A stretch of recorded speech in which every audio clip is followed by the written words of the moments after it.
This is Simon. He works as a miner to help expand the village and earn a living. But his main purpose in this job is to hunt for artifacts. He's always the first to finish digging, but the girls don't like a dirty guy like Simon.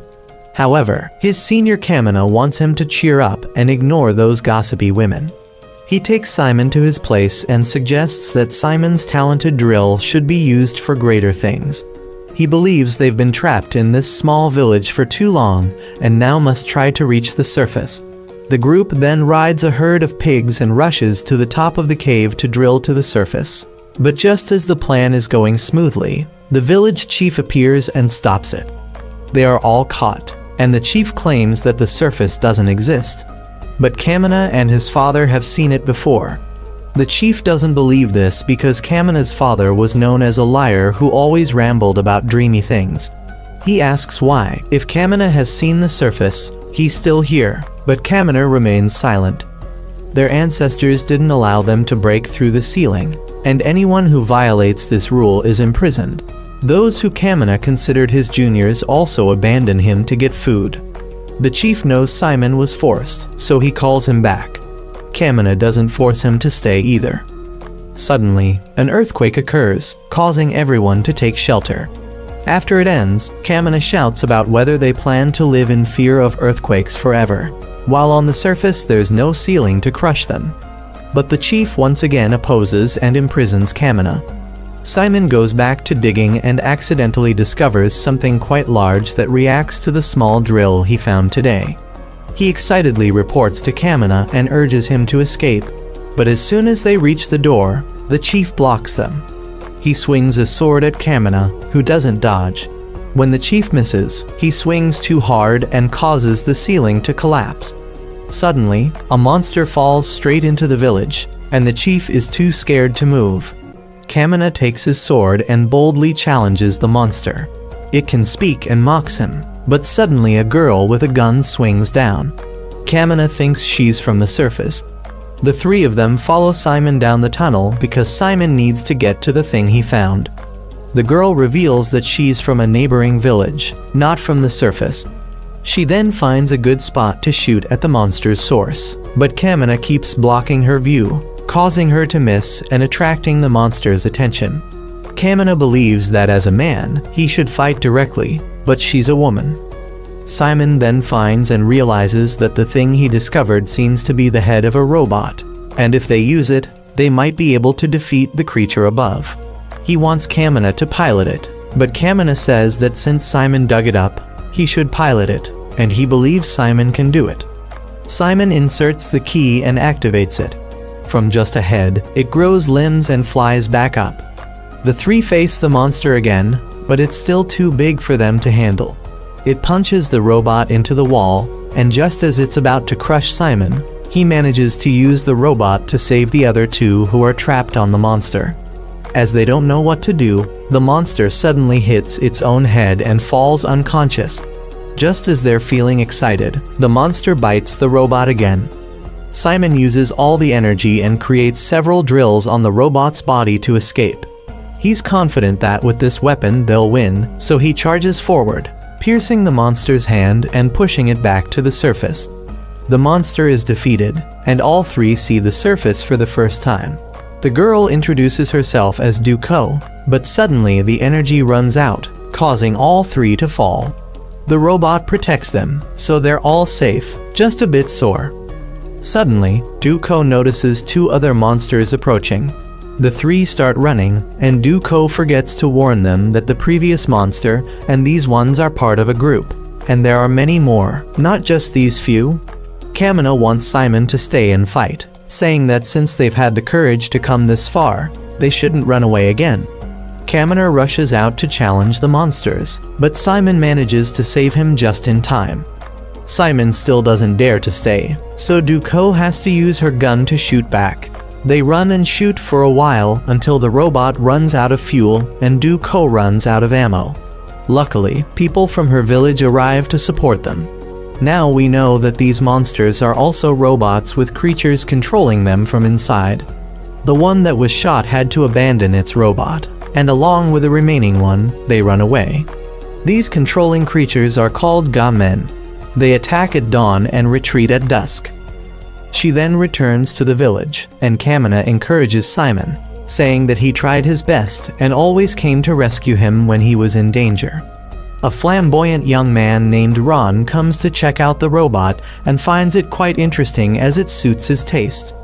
The two then sit and watch the stars, and Kamina is happy to have fulfilled his promise to his father. Duko tells them the names of the moon and stars. Ron returns and finds this robot interesting too. He notices that Kamina and Simon can't read, so he informs them that humans used to live on the surface, but for some reason had to move underground. However, no one is sure if there are any records of this. Duko introduces Ron to both of them, and he's the weapons maintenance guy. Duko asks Simon to help carry some things. The group then sets off together to return to Duko's village. Her village originally lived underground, but some incidents caused them to move to this new place. When they return to the village, everyone is fascinated by Simon's robot, while Simon and Kamina go to sleep. The next morning, Kamina hears a loud noise and asks Duko about it. He learns that the Gamen are attacking. They seem upset about yesterday's events, so they're attacking for 2 consecutive days. The gun users and Kamina go ahead, letting Simon follow behind. His robot has been repaired by Ron, but when activated, it doesn't start. The 2 Gamen outside have called their senior to come for revenge. Simon recognizes that this vibration is similar to the earthquake that caused his parents' death, so he immediately activates the robot to join the battle. The other robot has gone into the canyon, and Duko has set bombs to crush them with rocks, but it's completely ineffective. Kamina decides they must capture this orange robot. Simon arrives and informs that these are the ones causing the earthquakes. Knowing Simon wants revenge, Kamina advises him to keep a cool head and asks him to take him to the orange one so he can hijack it.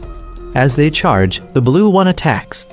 Duko fires a shot to help them avoid the hit and causes it to punch the orange one in the face. Kamina quickly jumps up to infiltrate. Simon drills off one arm of the blue one and helps Kamina get inside the orange one. He manages to drive out the creature inside, but even after getting in, Kamina can't pilot it, so both of them get knocked back. Kamina uses everything he can to try to control the robot, and by some miracle, he manages to pilot it. Kamina charges forward, punching the other 2 away, and calls Simon to wake up, then uses Simon like a ball to throw. When he misses, the other 2 mock them, but Simon has dug a path to return and stab them from behind. Duko thinks Kamina looks pretty cool.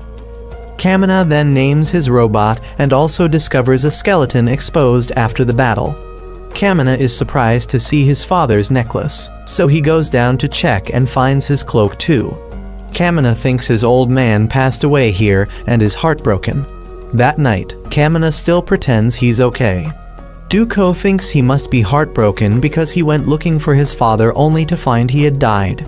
But Simon thinks he's just regretting not being able to go with him. She's glad Kamina seems to be doing all right. The next morning, Duko sees that Kamina has combined parts from the 3 robots into one. She informs them that she's going out on a trip because the Gamen don't seem to be attacking today. During times like these, they prioritize gathering more food. The group goes hunting and gets acquainted with many new creatures. Duko reveals that where the whole village is staying used to be a weapons warehouse. Weapons were what caused them to lose their previous home, and now they're using those same weapons to protect their new home.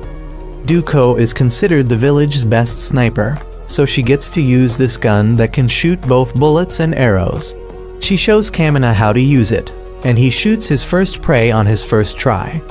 While picking up the prey, he notices 2 arrows, and the shooter immediately appears.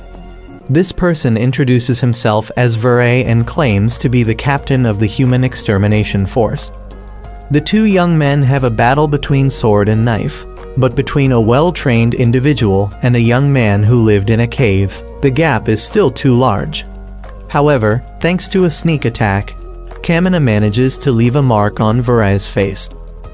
Simon rushes out to rescue his senior, so Roman 6 Rai takes the opportunity to escape back to his Gamen. Kamina also brings out his robot to join the fight, and now it's equipped with additional tools for the two brothers to communicate with each other.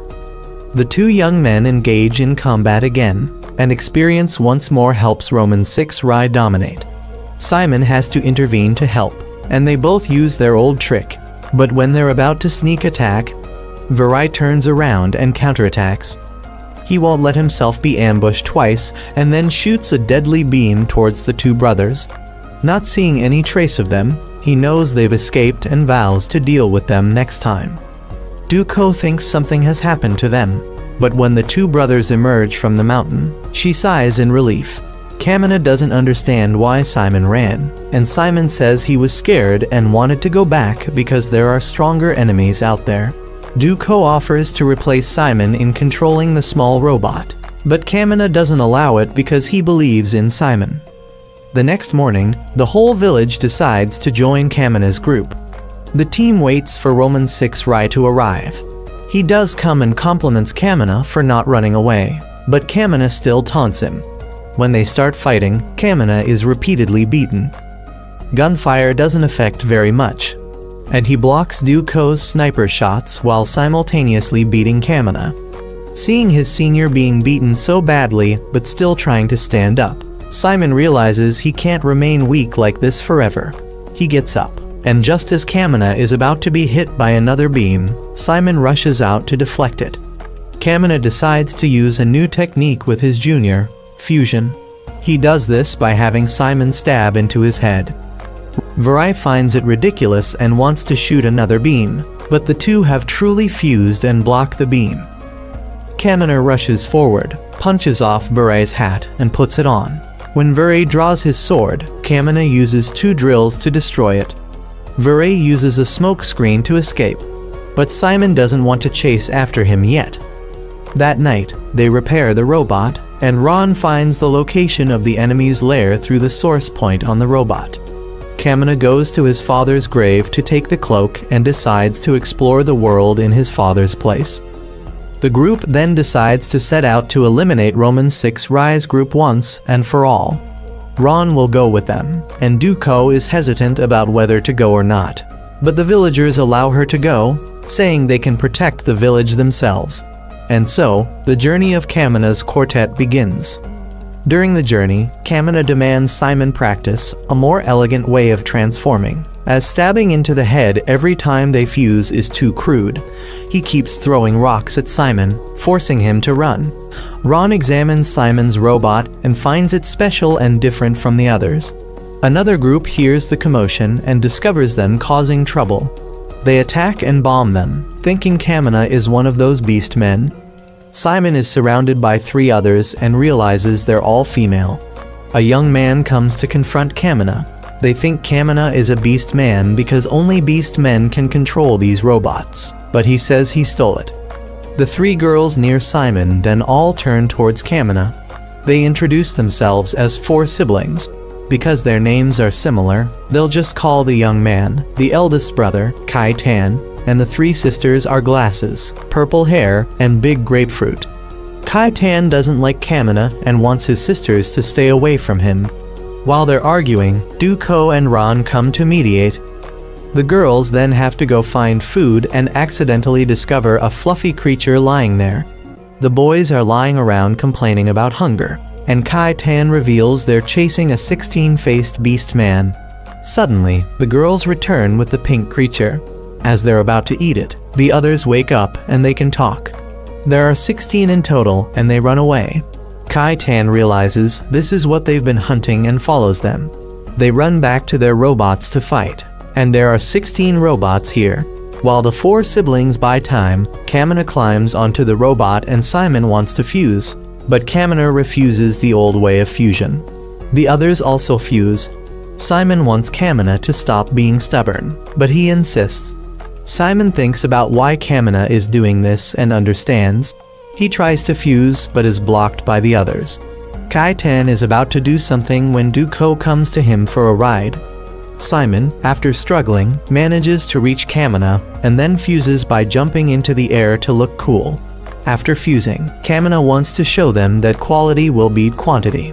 But because they're hungry, they're still at a disadvantage. The creature that has been following Simon since the village now tears off its own tail for Kamina and Simon to eat. Although it's just a small piece, it's enough to change the situation. When the others separate to spin in a circle, Kamina uses his drill to pierce them all at once. They're not dead yet and run away. Kaitan's 4 siblings rush over to celebrate, while Ron realizes he'll have to stay up tonight to repair. The group of 4 siblings decides to split from Kamina's group because neither wants to be subordinate to the other.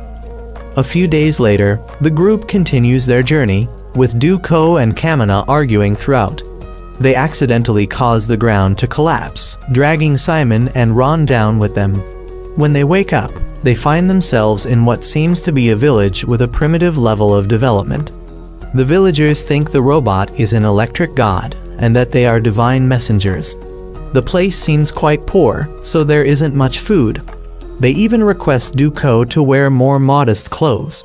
News spreads that someone in the village has given birth to triplets, causing the population to exceed 50, so they must choose 2 people to eliminate.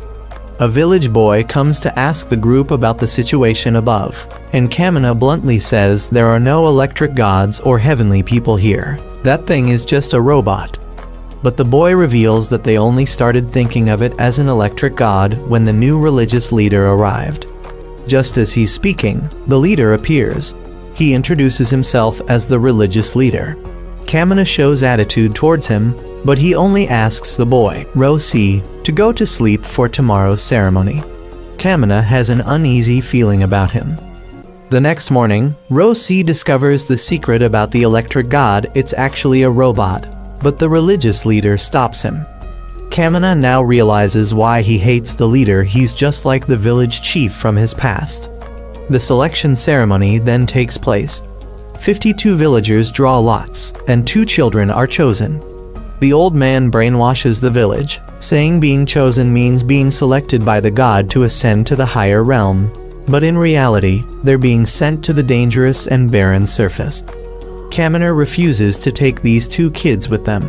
Rosi is angry at Kamina's words and claims he's not a divine messenger at all. But the leader forbids violence in the village. Suddenly, a robot falls from the surface, forcing the 2 brothers to enter their robot to fight back. During the battle, the statue robot rushes forward, knocks the enemy robot towards the waterfall, pushes it down, and then uses the robot to cover up the spot. Kamina still doesn't like this village and the religious leader, but they can't cause more trouble, so they reluctantly agree to leave. That night, Rosi asks the leader about the truth, and he reveals that the religion was created only to keep the population at 50 due to limited food resources.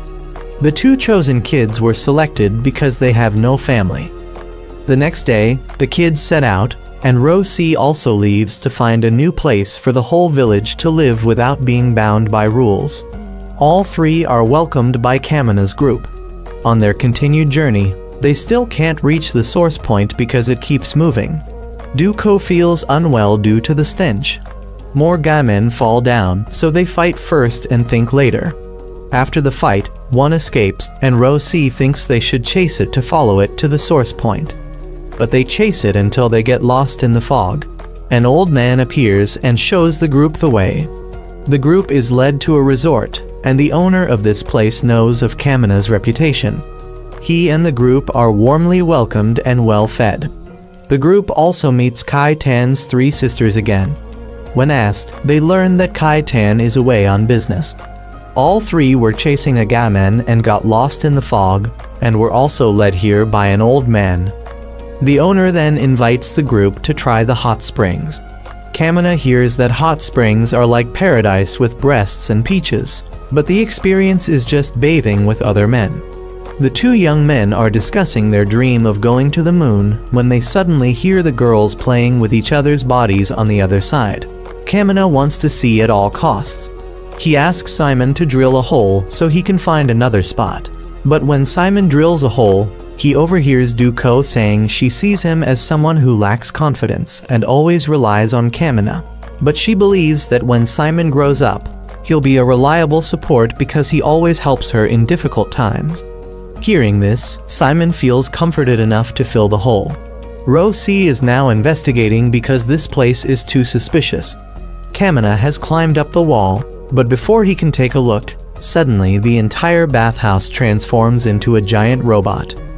The owner turns out to be a beast person who hunts at night. Ron has prepared the robot for the two brothers, so they enter to fight. The owner uses the captured girls as hostages. Kamina is frustrated because of the covering, so the owner offers to remove it if he exits the robot.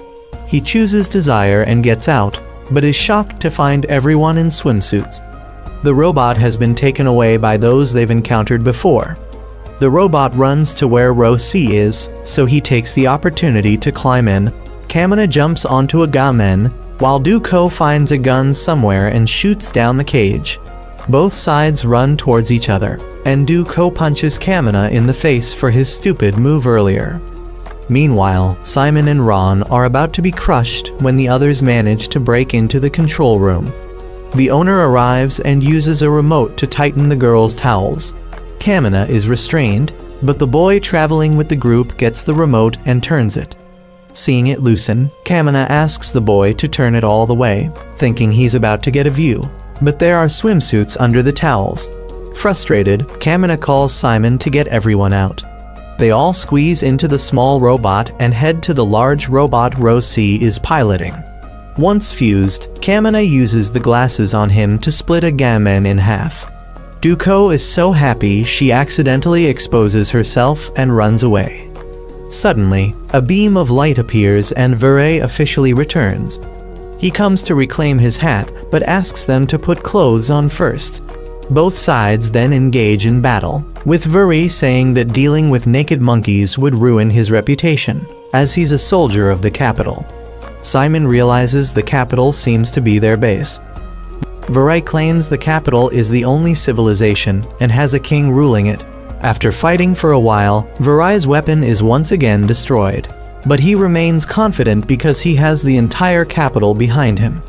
A bullet flies in, and from afar, a fortress appears. As it gets closer, it gets bigger, and Ron realizes this is the source point they've been chasing. When they arrive, the fortress is even larger than they thought, and Vere confirms this is one of the 4 heavenly kings.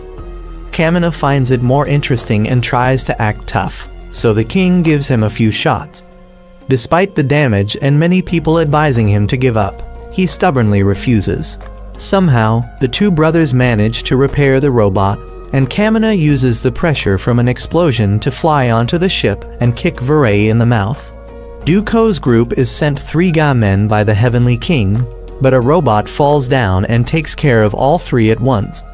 The person inside is someone the group knows. The heavenly king now has Kamina and is about to tear off his legs when Kamina is saved by a group of robots. This turns out to be Duko's village brother, along with Kaitan.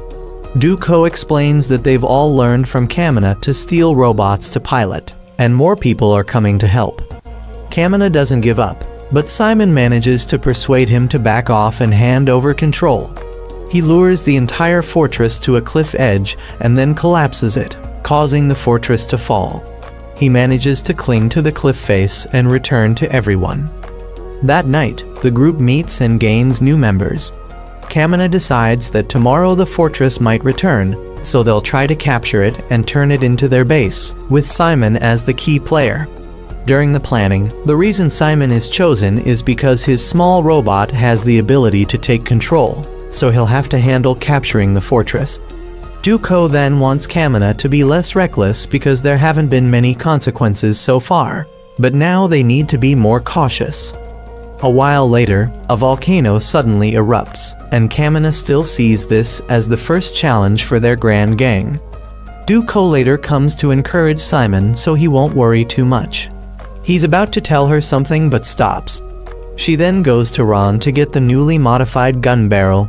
She also goes to find Kamina and expresses her feelings for him. He promises to repay her tenfold when they return. However, Simon sees this and runs away heartbroken. He tries to reassure himself that it's not his business. Kamina finds him and reminds him about preparing to set out. The gang gathers to discuss the plan and then sets off. Kamina feels nostalgic because when they first set out, there were only 2 of them and a rat pig. Duko points out that she was there too, but Kamina hadn't let her into the gang at that time. Simon tries to keep his mind focused to control the robot, but looking at the energy ring, it's clear what state his mind is in. When they arrive at the place where the fortress fell, they wait to ambush, but Kamina guesses their plan and has rocks thrown down. The Heavenly King throws everyone up to fight. Veray wants to reclaim his hat from Kamina, but realizes Simon isn't there. Simon then charges out and stabs straight into the fortress's head. Duko provides covering fire, and the new members try to prove themselves, but Simon is still not finished. Ron realizes Simon seems to be troubled because the robot's power depends on his spirit. The Heavenly King decides to bring out his robot to fight in order to keep the fortress. Kamina asks his comrades to hold Veray back while he rushes to Simon and punches him to snap out of it. Simon regains his senses and is close to capturing the fortress. Suddenly, Kamina is unexpectedly stabbed by the Heavenly King. He cuts off his legs and stabs straight into Kamina's location, causing him to scream and lose signal. The surge of emotion causes Simon to take over the fortress and makes the volcano erupt violently. Veray is knocked away. Kamina is still alive and punches Simon to wake him up again. He announces to everyone that the fortress has been captured, but the Heavenly King would rather destroy it than let them have it. Kamina calls Simon back to unite and finish the job. Simon abandons controlling the ship and returns to his senior, and they both recover and advance. A bunch of enemies charge in but are pierced by multiple drills that grow out. They throw 2 pairs of glasses and charge with a giant drill, defeating the Heavenly King. After their victory, everyone is happy until they realize Kamina has collapsed from exhaustion. Meanwhile, the king and the other Heavenly Kings are disappointed by the defeated Heavenly King's failure. A female Heavenly King chooses to avenge her good friend who died. A week passes, and the entire fortress has been repaired for everyone to live and train together. However, Kai-Tan isn't satisfied with Simon because he lacks calmness and always tries to work alone. Simon believes he alone can control the combined form. He thinks he's the reason Kamina lost his life, so he'll try to fight in his senior's place. He's rough and quick-tempered with everyone, but Simon isn't the only one affected. Duko is the second person to suffer. She sees many people don't trust Simon's leadership and they need a replacement leader. A friend from the village advises Duko to keep an eye on Simon. That day, the enemy attacks again, so Simon and Rosi go into battle. Simon takes control again and now fights recklessly like Kamina used to do. But the emotional outburst causes Simon to overload, making his robot detach and fall straight into a ravine. The Ga-men chase after him. The others arrive and hear the story from Rosi. Simon wakes up and walks around, realizing this seems to be a waste disposal site. Something is just dropped down, and he sees a keyhole similar to his drill, so he tries to open it with his key. Inside is a girl. She's surprised to be outside and meet a human instead of a beast person. She introduces herself as Naya. Suddenly, Ga-men appear behind them, forcing Simon to lead Naya away. He reaches his robot but overloads again, so he wants to stay behind and let Naya escape. But she wants both of them to escape together. Luckily, Duko and Kai-Tan arrive to rescue them. He's brought back to the ship, and everyone is surprised by Naya. It's her first time seeing people as she's always been with her father before. She seems to have angered her father, but doesn't understand why she was thrown into the ravine. Simon believes his robot has abandoned him too, so he feels powerless to avenge his senior. The ship is suddenly attacked. Naya recognizes this Heavenly King's voice. Duko has to go out to fight, but Naya runs out and orders the female Heavenly King to lower her weapons, by the order of the first princess. The Heavenly King isn't sure, so she decides to return to confirm and come back later. Naya's revelation of information makes Kai-Tan decide to interrogate her for more information. Meanwhile, the king informs the female heavenly king that he has abandoned Nia and gives her another chance to deal with both the enemy and Nia. She meets Varai again, and he wants to follow to avenge his old master. But she considers Varai incompetent and tells him to get lost. Meanwhile, Nia was taken for interrogation by being given good food, but no one was able to get any information from her, so Kitten brought her to Simon to deal with. He told her about the bad things her father had done. At this time, Rosie was repairing the fuel furnace with Ron. Ron believed that the robot didn't listen to Simon because he no longer had the will to fight. Hearing this, Nia understood why everyone here seemed to hate her because of Kamina. She thought Simon shouldn't rely too much on the dead, but should be stronger, because when he helped her, he had fought and struggled alone. But Duco thought Nia didn't understand anything, so she shouldn't pretend to be knowledgeable because she knew exactly who was responsible for Kamina's death. Duco left. A while later, the Heavenly King came again and wanted to meet Nia first. Since the ship couldn't leave yet, they had to hand her over to buy time and possibly avoid a battle. Nia went before her, and she immediately told Nia that she had been abandoned by her father king, and now she would take Nia's life to atone. Nia tried to reason with her, but obviously to no avail. Simon tried to use the robot but couldn't, so he had to run up himself. But others also brought out robots because they wouldn't forgive someone who abandoned their children. The whole group then rushed to push her off the ship. She still fought against everyone alone, but Ron had activated the fortress, causing her to be hit and forcing Varai to come to her rescue. He still didn't know Kamina was dead, so he swore to take revenge next time. Nia thanked them for saving her, but they were happy that she was still safe. Nia then brought food to Simon, but he refused to eat. The Heavenly Kings reported back to the king and wanted to replace this Heavenly King in battle, but the king didn't allow it. Both Heavenly Kings were worried about Simon's small robot. Meanwhile, Nia wondered why Simon's robot was thrown here, and they thought he was now like autistic, so he would soon be sent back to the village. If he couldn't stand up on his own, he would no longer belong here. While Nia went to encourage Simon, Kitten received a distress call from some girls. Kitten was as girl crazy as his senior, so he followed despite finding it very suspicious. After firing a few shots, the whole ship thought they had won, so they let the girls on board without any precautions, only to find out that these girls were in cahoots with a Heavenly King and captured the whole group. They aimed for Nia and Simon.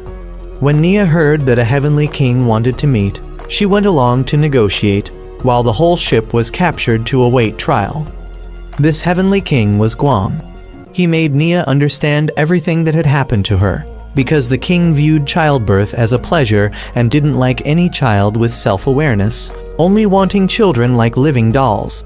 He wanted her to stay and become the village head and train girls to offer to the king, but she refused. Meanwhile, the whole gang was trying to find a way out, but only Simon was calmly digging a path with the key. Duco remembered what Kamina had once said, that he always tried to appear strong just so Simon wouldn't look down on him. He had dug out, and the robot also came to pick up its original owner. When old Guam heard that the small robot was lost, he ordered the fortress to be turned upside down, and if necessary, destroy everything. Nia believed in Simon, so he demanded to execute Simon first, but she kept her faith, so he demanded to execute her too. Suddenly, the old guide from before appeared and pushed the gun away, and Simon had also arrived. He saved Nia and accepted himself as well as the fact that Kamina was gone. Old Guam had taken out the robot and attacked the ship. Rosie brought out the big robot to fight back, but was bitten by the old man's robot. Simon had returned to his body and started to fight back against him. He used the move that he and Kamina had used before and defeated Guam, but he wasn't dead and still managed to escape. Nia asked him to take her to where she was abandoned. They realized that besides her, there were many others who were abandoned. They made graves for all, and Simon decided that from now on, he would be himself instead of becoming Kamina. They saw that he had risen up, so they chose him as the new leader of the gang. Guam returned in disgrace while the other one was still not back. He saw Simon's group heading to a place near the sea and saw that the Heavenly King had been lucky as water was her strength. Meanwhile, Simon's group had reached the sea and wanted to stay and play for a while, but Duco didn't like wasting time with games. Ron said he needed time to help the fortress move on water, so they could play until it was ready. The whole group went to play, and Nia's presence gradually made Duco lose points, from attractiveness to sports and other beach games. When Ron finished the installation, the gang set off. On the way, they discovered torpedoes from the other Heavenly King. She was still bitter and brought troops for revenge. The ship shot down all the torpedoes, but the second wave wasn't as lucky because the Heavenly King had joined the battle. Only Simon's combined robot was waterproof, so he had to fight her alone, but underwater was still her strength. While he was struggling, Roman 6 Rye had driven the ship to pull the entire fortress underwater. The fortress began to flood, and Nia wanted them to stay calm because Simon would do something. He activated his power and used the drill to drill up towards the ship. The Heavenly King couldn't keep up with the speed, and so he crashed into her ship and pushed both to the surface. The Heavenly King rushed to take Nia hostage and forced the ship to shoot Simon to release her. But Duco took a gun and aimed at Du. She thought Duco would shoot her to save Simon, but she shot the Heavenly King's shoulder instead. As soon as Nia was released, the Heavenly King was shot down. Varay tried to do something, but Simon drilled his ship to pieces. The king immediately heard that another person had fallen, while Varay was frustrated. That evening, Nia asked Duco to cut her hair. While cutting, Duco wondered why Nia closed her eyes earlier, and she said she trusted Du. Their previously bad relationship had now changed positively. A few days later, Nia came to Simon because she wanted to find something to do on the ship. While puzzled, Simon was pulled away by Duco to eat because he always skipped meals, which could be a problem if they suddenly encountered enemies. Since eating was also a task, Nia chose to cook for the whole ship. She went to the kitchen and everyone was eager to eat, but right at this moment, the enemy attacked. Another Heavenly King had come out to fight, and Rosie was sick, so Duco would co-pilot with Simon. As she opened the cockpit door, memories of Kamina flooded back, but she forced herself to move on. The ship was now in extreme difficulty as the enemy specialized in air combat and the ship had no way to deal with this type of enemy. Simon wanted to try, so he launched up and used the drill to swing from one plane to another. He tried to combine one as a jet, and it was effective. All the members below felt empowered and fought back more strongly. Simon once again faced Varay, and Du, wanting to fire a few shots, fell, forcing Simon to dive after her. Varay chased after and realized only Simon and Duco were here instead of Kamina. He asked where Kamina was and learned the truth, and that he had always lost to Simon. He wanted Simon to fight a proper battle, so Simon piloted the robot alone to fight. During the fight, the Heavenly King interrupted, using Duco to threaten Simon, making him see Varay as a coward too. Varay dropped his weapons because he didn't want to win this way. Meanwhile, the ship below had climbed a stone pillar to approach the enemy ship. With just one kick, the enemy ship was severely damaged. Simon had saved Du, and the ship had captured the engine from the Heavenly King's ship. He returned bitterly and swore to make Roman 6 Rye pay. Du was then treated. Nia came to visit and pulled Simon to eat the dish she cooked. Suddenly, Rosie ran out and recounted what had happened. He had tried Nia's dish, and it was terrible. But he forced himself to eat to make her happy, and now he was like this. Everyone on the ship could barely swallow, but Simon found it delicious. Varay had now been captured to face punishment, but he wanted to know the reason they had to war with humans. The king took Varay into a room and showed him that beast men were not superior to humans, but were all put through a hibernation process to develop. He was willing to tell more if Varay accepted the risk. But now he had nothing to lose, so he agreed.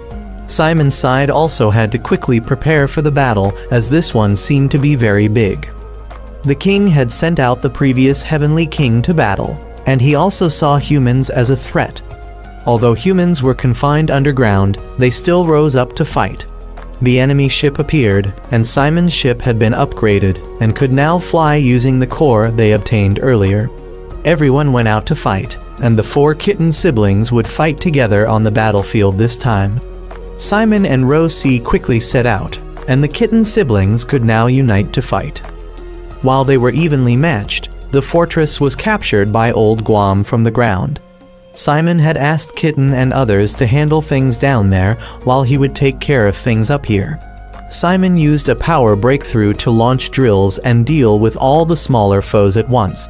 He handed over control to Rose C, but the Heavenly King now showed himself.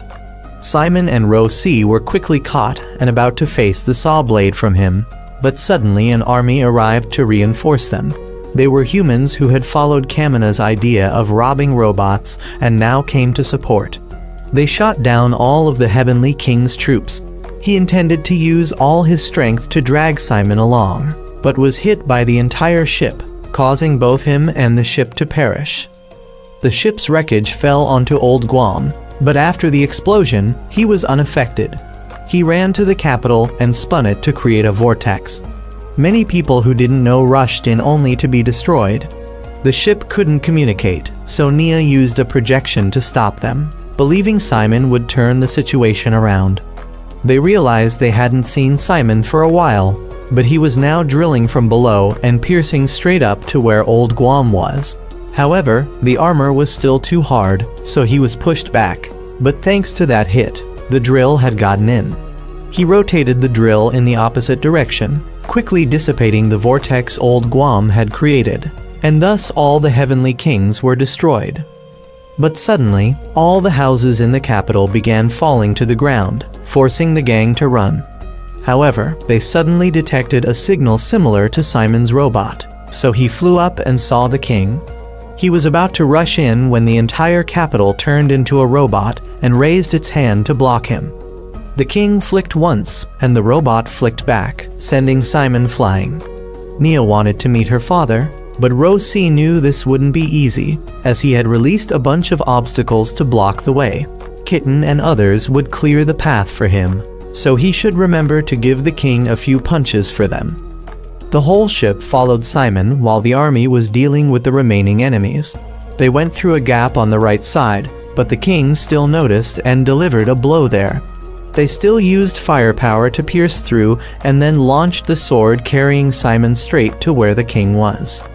The ship could no longer hold on, so they decided to let it go out in a blaze of glory. After triggering the explosion, everyone used the skeletal frame to escape and detonated everything. Although Simon had reached the king's location, he still had to face his old enemy, Varai, first. Roman 6 Rai thought he had been enhanced, but in combat, he was still weaker and was defeated after a few moves. Vari had only been modified to become someone who would live forever to pass on the story of the king's victory. Nia met her father again and wanted to know why he was massacring people. He claimed he was trying to create a world where humans could live, as beastmen were physically weaker than humans. So he, a strong individual, had to suppress humans so beastmen could have a place to live. He acknowledged Simon's great strength, but said it wasn't enough. He brought out a robot similar to the one Simon was using, which was the reason for the 2 identical signals. He quickly attacked with dizzying speed. He knew someone else once had this power like Simon, but was defeated by him. Simon used a giant drill technique, but the king's robot bit it and broke it, then pinned Simon down with a bunch of drills. Simon didn't give up and continued to charge, using his hands to hold the king back to separate the head and take control. But the king caught him with one hand, saying Simon couldn't win with this body. Yet Simon didn't give up and kept fighting, so the king transformed into a giant drill. In the clash of drills, Simon won, so the king left the robot to fight hand to hand. When Nia woke up, Simon was still in hand-to-hand combat. The king still had strength while Simon didn't, but Simon used the key to pierce the king, causing it to burst with power and leaving a hole in him. Admitting defeat, The king told Simon that his responsibility would be great, because when humans reach 1 million, the moon will become the messenger of hell. The capital collapsed, but Nia and Simon returned safely. Thanks to the capital's collapse, humans could now return to the surface. But many questions arose about the power Simon was using and the truth behind the king's words. The world was temporarily at peace for 7 years, but only until the king's warning quickly became reality. At this time, Simon became governor and was swamped with paperwork. Nia became Simon's flag bearer. Ron became the Minister of Science and successfully launched a rocket to the moon. Kitten thought the moon mission was nonsense, but they still needed to pay attention to what the king had said. For now, they would only investigate, not do anything yet. Rosie asked the twins about population data, and if it exceeded 1 million, they needed to prepare quickly.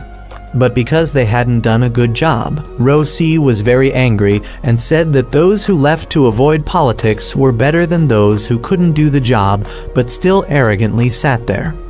The Kitten group had dinner at the restaurant of Simon's former village chief.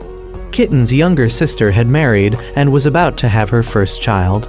Nia came here to tell them about Simon finally taking the initiative to propose to her, so she needed some advice. The 2 older sisters instructed her to express all her feelings and immediately gave her the phone to do it right away. Simon had visited Kamina's statue and remembered when Duco gave up politics to wander. He received a call from Nia accepting his proposal and was overjoyed. At this moment, Rosie informed him that Virai was opposing again just to fight him. But the 2 children from years ago had grown up and could pilot robots to handle him instead of Simon.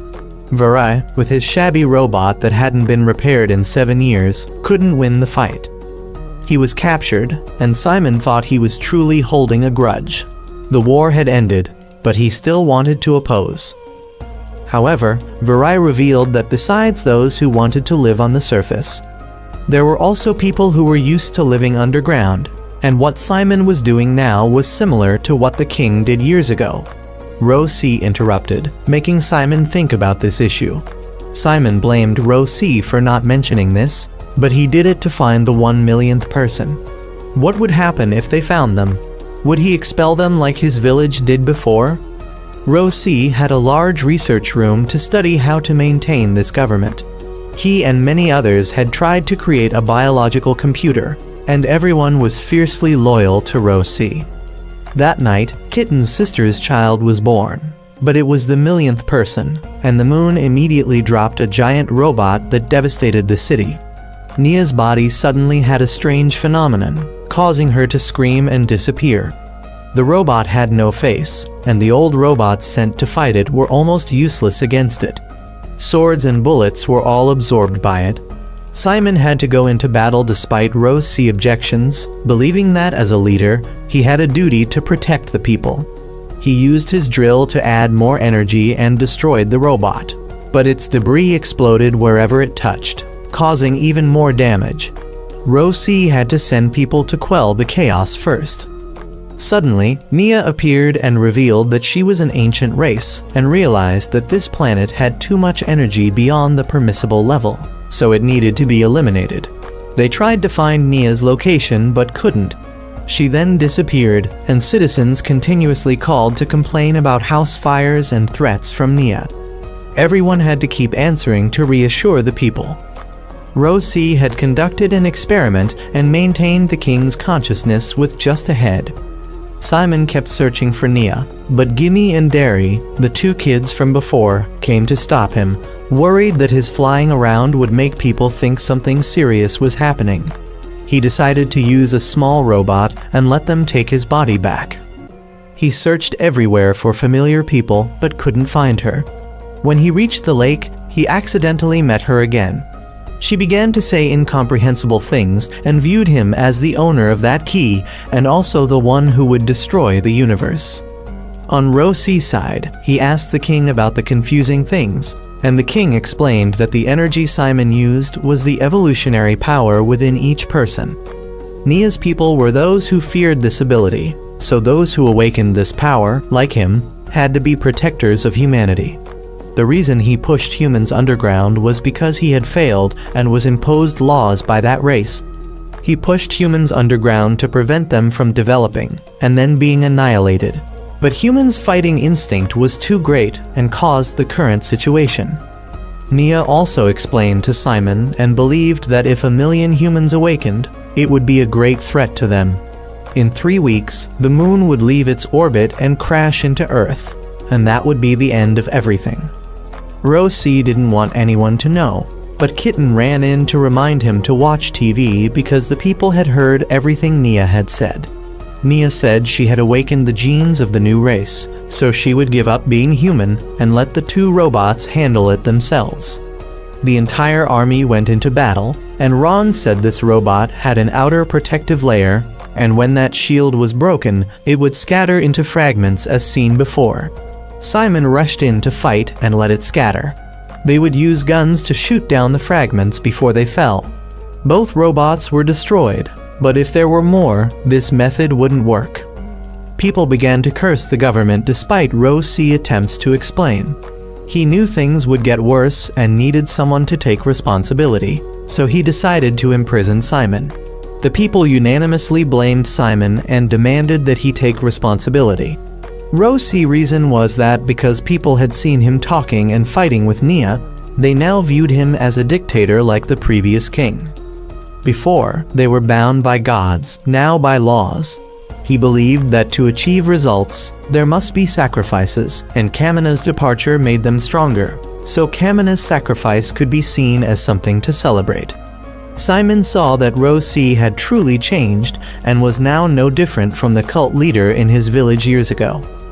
When others heard that Simon was arrested, they thought Rosie had his reasons. Ron's science team was trying to improve robots for Derry and Gimme so they could fight enemies like Simon did, and Ron suddenly came up with a way to improve them.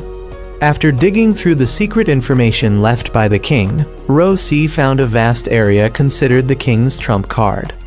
Simon was brought to court and sentenced to death. Kitten knew Rosie had arranged this trial and wondered what they would do to save humanity, even after sentencing Simon to death. Suddenly, Nia appeared before Simon and said that in 2 weeks, humanity would be desperate and wish to live. As she left, news came of an alien robot attack. This time not just 2 robots like before. Simon wanted to fight, and if they feared he'd escape his death sentence, they could plant a bomb in his robot. Rosie relented and let Simon go into battle. Kitten's sister sat in the robot with explosives to prevent Simon from taking reckless actions. She volunteered, believing Simon would return safely. Rosie announced to the people that Simon would fight under supervision, and if anything went wrong, the government had prepared 36 shelters worldwide for the people. Those left out would be taken off Earth temporarily by a ship Rosie found from the old king. The people regained their faith. Simon rushed into battle with the robots, trying to lure them out of the city. But they cornered him and tried to lead him back, so he braked and burrowed underground to ambush the commander robot. However, before he could touch it, he was surrounded by the others. He used all his strength to launch giant drills and exhausted himself, but Derry and Gimme's group came to help. Thanks to Ron's modifications, they were able to destroy the commander robot. Upon returning to the city, Rosie announced that Simon's robot would be destroyed and he would be executed. Kitten arrived just as Simon was being taken away. He was angry that his sister had been strapped with a bomb, but his sister defended Rosie. Simon was taken to prison and met Roman 6 Rye again, who found it amusing that Simon had gone from hero to criminal in an instant. That night, Ron accidentally discovered something interesting, so the next morning he called Rosie and requested a meeting. Meanwhile, Simon was despised by the criminals in prison. Just after showering, he was attacked by a thug who was a man of the heavenly king in the sky. But Vere came to save him, though his purpose was to witness Simon's misery firsthand. The 2 young men were about to fight while the prisoners cheered. Vere, with his immortal body, let Simon hit him until morning without effect. The thug, frustrated, rushed in but was punched twice, so when the guard came, everyone blamed both of them. Meanwhile, Rosie was quite shocked to hear some information from Ron. Kitten discovered that the ship evacuating citizens was being loaded with a bunch of animals. He hid and caught the guy with glasses to ask why, but Rosie came to answer instead. It was because when the moon collides, the entire Earth's surface will be destroyed. Those hiding underground will die while those on the ship will live. The animals would be food estimated to last for a year. Kitten suggested using the whole ship to crash into the moon, but this method was too risky. Kitten visited his niece and brother-in-law, who knew that Kitten had resigned. It was a difficult time, so he wanted Kitten to spend more time with his sister and niece. Suddenly, out of nowhere, the robots attack again. Now that Ron has improved them, one bullet takes out one robot, but there are still too many for the Gimme group to handle. Kitten has told everyone to go ahead while he stays behind to protect his granddaughter's future. As Kitten is in a tough spot, his old teammates arrive to help. The girl who used to be on the engineering team has brought Kitten's robot, now upgraded. Rosie has piloted the spaceship up to use its shield to temporarily protect the city. He asks everyone to try to save as many people as possible in the next 30 minutes because they will evacuate to space. Kitten thinks Rosie's ideals are too boring, so he demands the key back to go find Simon. Since Rosie can't focus on anything else now, he reluctantly hands it over. Meanwhile, Simon realizes they've been abandoned. Suddenly, Nia appears and tells them what will happen to Earth. This is the despair she mentioned before. At this moment, Doko returns to help Simon. Nia leaves, and Rosie manages to save only 1/5 of the population. But their escape to space is just a trap set by the aliens who have been waiting for them there. All this time, Doko has been in a remote countryside teaching children. The kids are taught about Simon and Kamina's liberation efforts, with Doko's picture in the book, making them suspect she's the heroine from the story. She taught the kids many things and helped the less sociable ones make friends. Recently, when she saw Simon in trouble, she didn't know what trouble the people at home had caused. She then evacuated with the islanders, but one child was missing. The lost child was taken hostage by 2 criminals demanding food. Doko had to return, suit up, and come back to save the child while shooting at the robbers' robots, successfully capturing them. She receives a message from Rosie asking her to return, but she'll only go back to criticize the politics he's established. The students run to her, knowing she's the person from the book, but she promises to reclaim the sky for them and return to check their homework. Upon returning to the city, she asks Kitten for Simon's location and goes to rescue him. He decides to save Virai too, needing his cooperation now for a future rematch. Kitten and his group arrive to give him the key, and they decide to blow up the moon. The whole group brings Simon back to the robot, and he wants Virai to co-pilot with him. Despite being beaten by this robot before, Virai is ready to pilot. The group heads to space to support Rosie, and Virai will help Simon reach his ultimate form. With just one move, they defeat countless enemies, but a shot from the moon forces Simon to block it with his drill. They discover a cannon, so Simon will go to destroy it while Kitten and his army protect the ship. The new generation, like Gimme, is determined not to let their seniors steal the show. Rosie realizes the ship's shield also depends on emotions. Recognizing his past mistakes, he decides to focus all energy on the shield to keep the people safe. Simon and Roman 6 Rye gather ammunition from the cannons below and throw it back. Suddenly, the large ship disperses and pulls in their ship and Simon. Ron has an idea. Since this ship is like the former capital, his plan will surely work. Simon uses all his strength to charge at the ship and merges with it, breaking both cages in the process. A giant robot appears on the battlefield, so the other 2 cages also merge and charge. But Simon and Roman 6 Rye defeat the combined enemy with one punch, sending it into a space rift. Now they just need to push the moon back to its original orbit, but it's not easy. Suddenly, the power awakens the king's head, and he tells them that the moon is also one of his weapons. He instructs them to go to the moon's core and use Simon's robot, which should be sufficient. He left the robot behind while you and Roman 6 Rye went inside.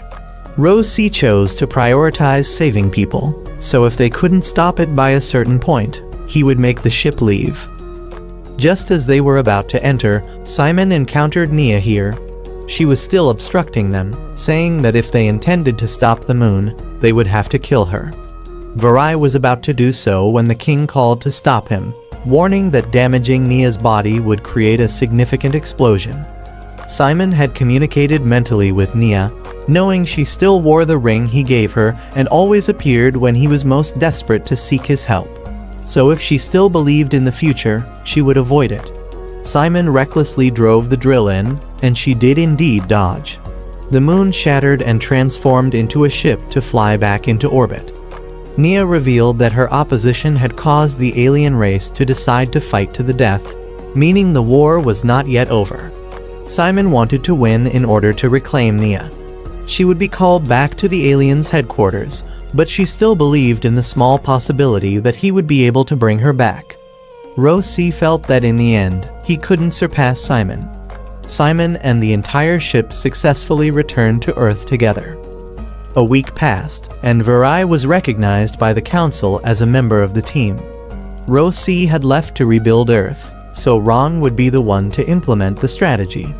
Ron's explanation of the current situation was too difficult to understand, so he could only summarize it in a few sentences. The moon ship was beginning to search for the location where the alien race was hiding.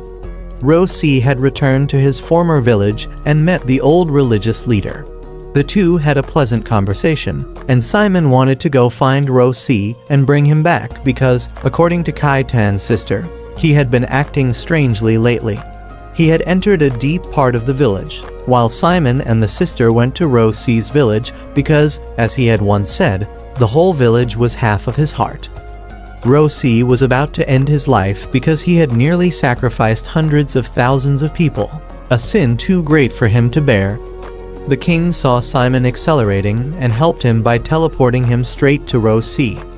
Simon rushed out and punched Row C in the face, just as Kamina had once punched him, saying that everyone makes mistakes, so there's no reason to punish oneself.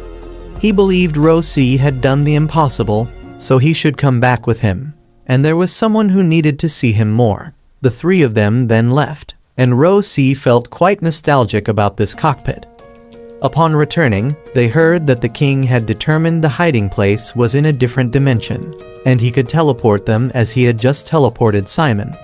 Simon could go, but was worried about Earth. Row C would stay behind to defend it. Kai Tan went to his sister's house to inform her, and she was understanding about letting her husband go on the gang's final mission. They then brought back the real moon to prevent Earth from being affected. The team then got dressed, and the old man brought the flag of the former Great Gang. They were confident to set off, and Simon had the robot combine with the moon ship. He and the core members of the gang were ready to embark on the final battle. Simon then began to think about Nia so the king could start teleporting them. When they had locked onto the target and were ready to go, Simon recited a speech to boost everyone's morale. After traveling through space, the team arrived in the new dimension and met Nia there. She was very happy that Simon had kept his promise, and now he just needed to win to bring her back.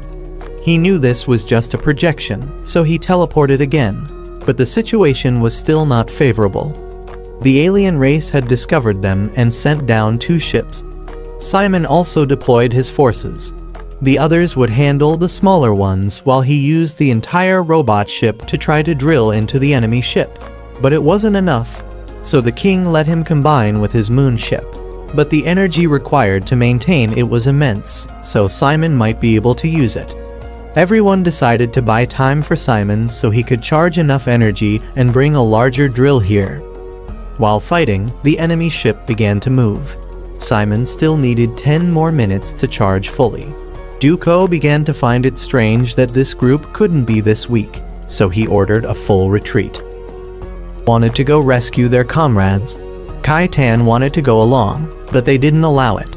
A core member of the gang had fallen, causing 2 others to lose their calm and charge in.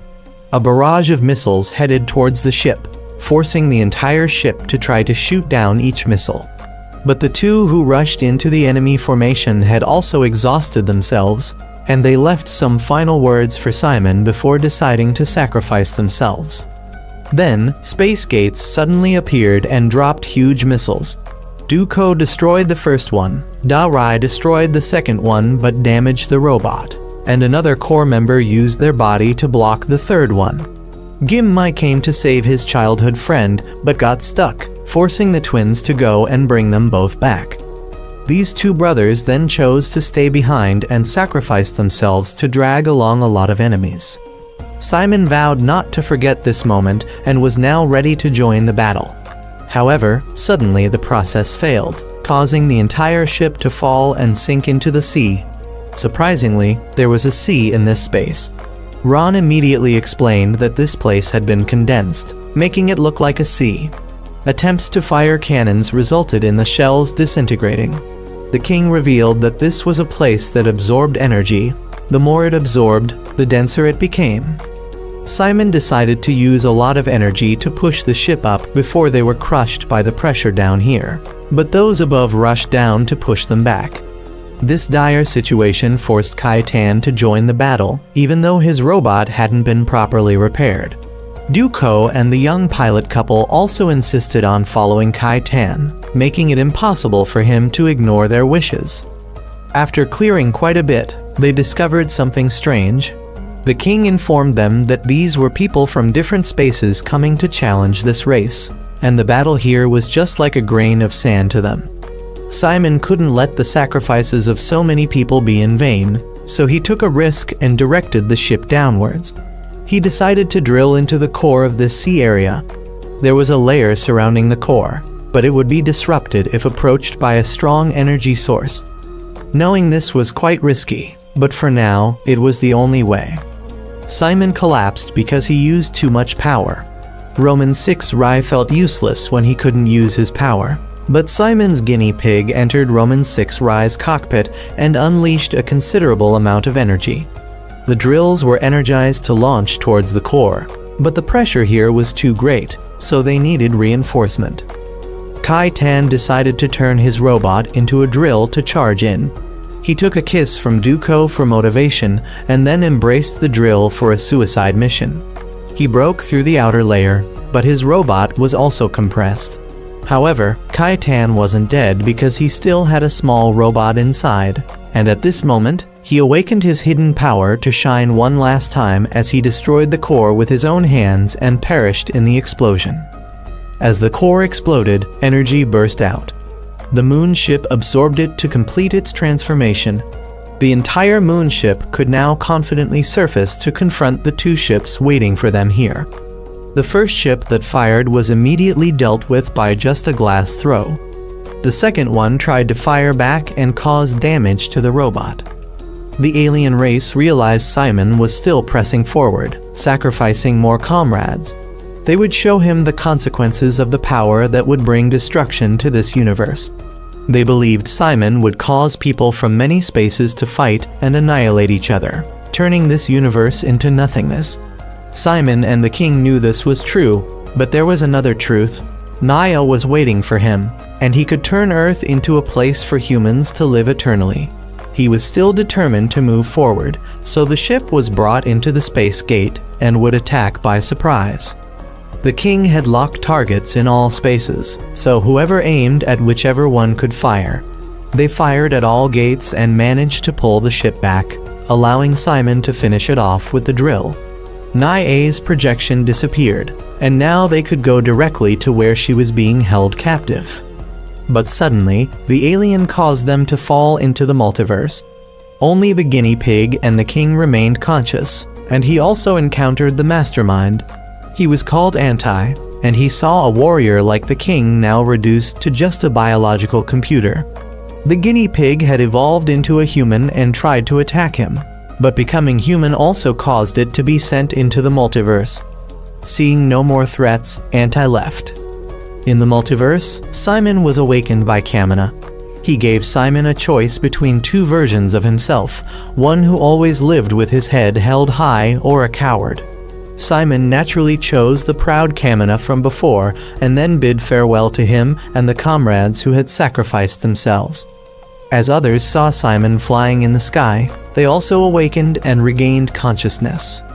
At this moment, Naya was having her body absorbed by Anti when her ring began to glow. She held the ring forward, and from it, Simon and the robot emerged. He saved Naya, and then everyone merged with the robot to fight a final battle with the universe's boss. He admitted that Simon's army was the first group of humans to come this far. He summoned a robot to fight alongside him, while the king also had his own body. The king revealed that in this space, they could materialize anything as long as it was acknowledged. He had an epiphany and admitted that his daughter and Roman 6 Rai had done very well. Both sides engaged in battle, with Anti seemingly having the upper hand at first. Duco shot at his head, revealing it to be Anti's mother planet. He was also a human who had awakened powers like them, but they realized this power would harm the universe, so they stopped evolving and merged their minds into one entity to eradicate all humans who posed a threat to the entire universe. The two fought and somehow ended up back on Earth. As Anti was about to touch Earth, Simon and his comrades immediately pulled him back. The battle between the two sides was witnessed by all of humanity on Earth. Anti gathered 2 galaxies and threw them towards Simon's group. The king separated himself to take the full impact and then dispersed himself into energy to power Simon. The energy exceeded the capacity, making the robot and Simon fight even more fiercely. Simon continuously blocked all attacks and wanted him to remember this drill, a drill made from those who had fallen to build a future for the new generation, a drill that would lead to the future. He then repeatedly detached from the large armor with Roman 6 Rai, and Roman 6 Rai threw the head for Simon to make the finishing move. Anti was defeated, and he wanted Simon to keep his word and protect this universe. The group was then separated and congratulated by many other dimensions. Simon realized their kind still existed in many different dimensions. Upon returning, Naya and Simon held their wedding ceremony, but she disappeared right after, as she was originally created by Anti, and Simon had anticipated this. Simon decided to hand over the key to Gimmai, and from now on, the younger generation would take over his leadership while he would return to being a minor as before. 20 years passed. Rosi had become the leader and developed the entire world. Duco returned to teach children on Danai Island, and Gimmai was now mature enough to use the robot Simon left behind. Roman 6 Rai became the commander of the moon ship. Simon retired to seclusion and placed his faith in the next generation, the generation that would connect with their siblings in other dimensions. And with this, the movie ends.